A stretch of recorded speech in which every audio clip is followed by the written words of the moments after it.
3 startup traps that almost killed my logistics company.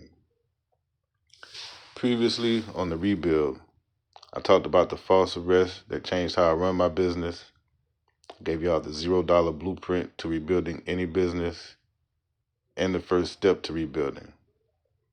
This video that you're about to watch is actually me telling y'all 3 things I did wrong that almost ended everything I built. I'm not talking about bad marketing. I'm not talking about the wrong niche or niche, however you say it.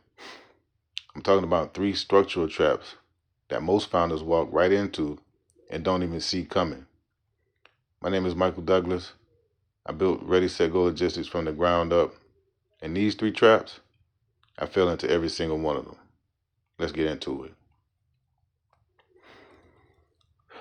All right, so before I get into these 3 traps, let me give y'all some context. I'm a logistics owner operator. I built my company from nothing. No co-founder, no blueprint, just a few investors and me, a vehicle, the grind, and a whole lot of figure it out energy. And for a while, it was working. I was growing, I was scaling routes, I was traveling this country, picking up new markets, and having a ball in the process. But here's the thing y'all need to understand before I get into the traps. Growth can actually lie to you, like really. You can be growing and still be building on a foundation that's about to crack. That's what was happening to me, and I didn't know it until the crack showed up all at once. So if you're a founder right now, doesn't matter if you're in logistics, service businesses, e-commerce, whatever.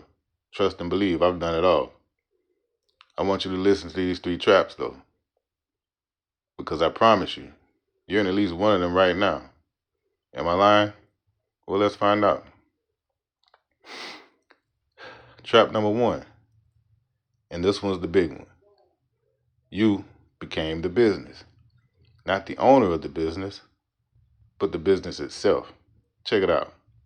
When I was scaling Ready, Set, Go Logistics, everything ran through me. Every contract had my name on it. Every vendor called my number. Every account needed my login. Every route depended on me showing up. And y'all, at first I thought that was a flex. Like, I built this, I run this, I'm that guy. I'm that ninja. You know what I'm saying? Keyword, I thought. But here's what that actually is. That's a single point of failure. That's a business that can be taken out by one bad day, one hospital visit, one unexpected situation where you're not available for 48 hours. In my case, 72. And I learned that the hard way because I had a situation, and I've talked about this in a previous video or 2, where I was unexpectedly taken out of commission. And y'all want to know what happened to my business while I was dealing with that? Nothing moved. Absolutely nothing. Because I was the whole machine. That's not a business, y'all. Like I said before, that's a hostage situation. And you, sir, ma'am, are the hostage. So how do you get out of trap number 1? You start separating yourself from the operation. You get a second authorized contact on your accounts. You write down how things run. You make sure at least one other human being knows what you do and how you do it. Because the goal isn't just to build a business. The goal is to build a business that doesn't die when you can't show up. Period. Trap number 2. And this one's sneaky because it feels like progress. You scale the grind, but not the system. Here's what I mean. When I was growing, I was putting in the work. More routes, more states, more clients, more hours. And the numbers were going up. So it felt like I was building something. But everything I knew about how the business worked, it was in my head, y'all. My processes, in my head. My vendor relationships, in my head. How I structure my routes, in my head. Long story short, if something happened to me, none of it transferred because I never wrote it down. Never built a process document. Never created a system that could run without my brain attached to it. And y'all, again, that's not a business. That, my friends, is a job you gave yourself with extra steps. Woo! Real businesses have documented systems. Real businesses have repeatable processes that don't require the founder to be present every single time. That's what makes something scalable. That's also what makes something sellable one day. That's what makes something survivable. When I figured this out, first thing I did was start documenting everything. Every process, every contact, every how-to. Not because I was planning to leave, but because I was planning to survive. Because if you can't hand a piece of paper to someone and have them run a part of your business for a week, you don't have a business system. You have a memory. And the last time I checked, memories do not scale. Y'all, really quick, if this is hitting home, please share this video with one other founder or entrepreneur. Not for me, but for them. Because what we're getting into right now with trap number 3 is the one that most people never talk about. All right, let's keep it going. So, trap number 3, and this is the one that took me the longest to see.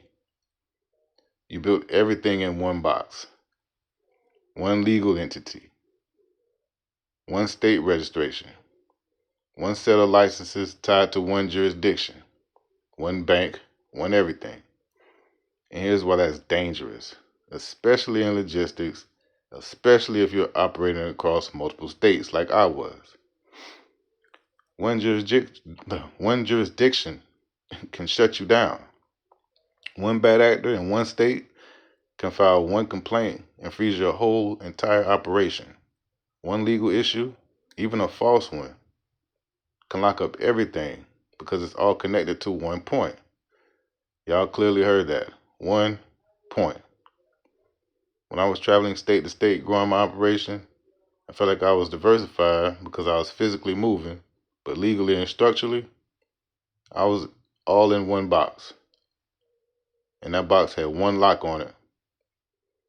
It is what it is. I didn't know better at the time, but now I do. Decentralization isn't just a tech term. It's a survival strategy for any founder who operates across markets, across states, across anything. You want your business to be able to take a hit in one area and keep standing in the others. That means separate entities where it makes sense. Multiple jurisdictions, multiple access points. Not because you're doing anything wrong, but because you're doing everything right and you want to protect it. Because building something real takes too much out of you to let one bad day in one jurisdiction bring all of it crashing down. So here's where I landed after going through all 3 of these traps. I documented everything, every process, every contact, every route structure, written down, accessible, not just to me. I separated my identity from my operation. Multiple authorized contacts, clear structure between me as a person and my business as an entity. And I started thinking about decentralization, not just in operations, but in legal structure, in geography, in how I hold relationships and contracts. None of this is complicated, y'all, but none of it happens automatically either. You have to build it on purpose because most founders are so focused on growing the business that they forget to protect the business. And protection, it's not about being paranoid, it's about being smart. I built Ready, Set, Go the hard way, and I fell into every single one of these traps. But coming out the other side of them, that's where I actually learned what it means to run a real business. And now I'm sharing it with y'all. Because you don't have to learn this the same way I did. So ask yourself right now, which of these traps are you in?